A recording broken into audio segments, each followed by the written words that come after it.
She walked into the room, her once curvy frame now reduced to fragile bones. Instead of concern, whispers followed her. "Doesn't she eat?" Someone laughed. "She looks terrible. She must be starving herself." But what no one knew was that she was fighting a battle more brutal than their cruel words. Her name was Emily. She was known in her office as the woman with a bright smile and tireless work ethic. For years, she had given her all to her job, staying late to finish reports, helping colleagues who struggled, volunteering for projects others avoided. Everyone knew they could count on Emily. But when her health began to change, everything about how she was treated shifted. Before we proceed, kindly comment where you're watching from, follow or subscribe so you can see other stories like this. It started small, almost invisible, just a kind of tiredness that clung to her bones. At first, Emily laughed it off. She told herself she was just overworking, burning the candle at both ends. She was ambitious, driven, and always the first to arrive and the last to leave the office. A little fatigue was expected, wasn't it? But then came the nights. Long, endless nights of tossing and turning, staring at the ceiling as exhaustion pulled at her but never quite let her rest. She would wake up drenched in sweat, her heart racing, her body aching as though she had been running in her sleep. Sharp pains visited her in waves, sometimes in her side, sometimes in her chest, sometimes radiating through her bones. They would come without warning, then vanish, leaving her shaken but determined to push forward. Emily blamed it all on stress. She told herself she needed a holiday, maybe a few vitamins, maybe just a good night's sleep. She was young. Young people didn't get sick, not really. But then the weight began to fall away. At first, she welcomed it. Compliments trickled in from colleagues. "You're looking slimmer, Emily. What's your secret?" She smiled politely, though she hadn't done anything different. But the compliments soon turned to concern, and then to whispers. The pounds dropped so fast she couldn't recognize herself. Her clothes, once snug, now sagged from her shoulders. Walking up a single flight of stairs left her gasping for breath. Carrying groceries felt like lifting stones. And when she looked in the mirror, the woman staring back was a stranger, paler, thinner, fragile. Finally, one morning when the pain became unbearable and her legs nearly gave way as she tried to leave for work, she admitted the truth to herself. This wasn't stress.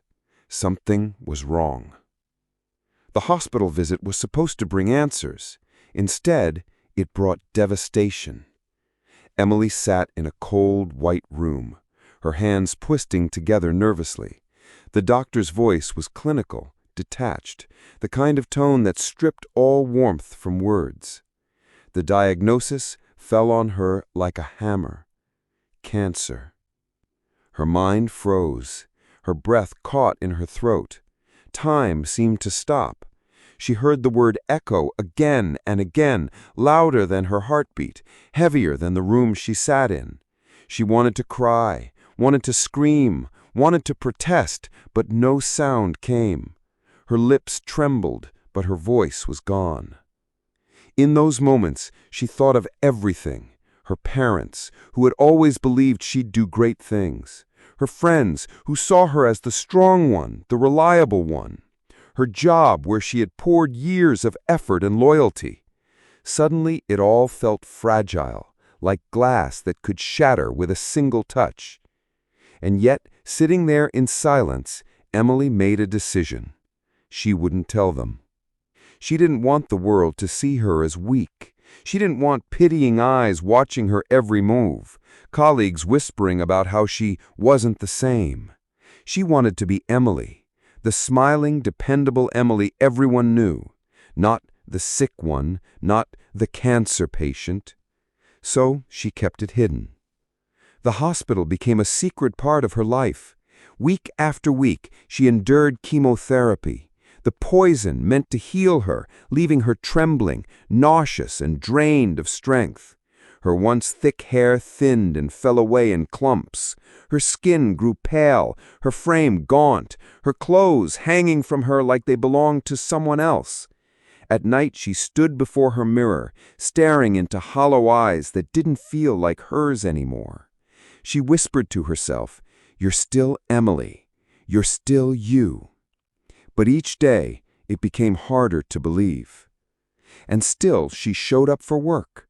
She put on her brightest smile, laughed at the right times, and carried out her tasks as though nothing had changed.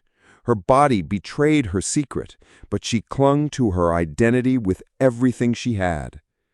The whispers grew louder. "She looks anorexic. Maybe she's starving herself. Honestly, it's unhealthy." Instead of kindness, she was met with cruelty. Instead of concern, with jokes. In the break room, colleagues laughed quietly when she walked past, snickering about her frame. Some suggested openly that she wasn't strong enough to keep up with the workload anymore. And then came the moment she never expected. One morning, her manager called her into his office. She sat down, her hands trembling in her lap, trying to steady herself. He spoke with a tone that pretended to be gentle, but every word cut deeper than the last. "Emily, we've noticed a change. You don't look well. You've become too slim. It's affecting the company's image. We think it's best if you step away."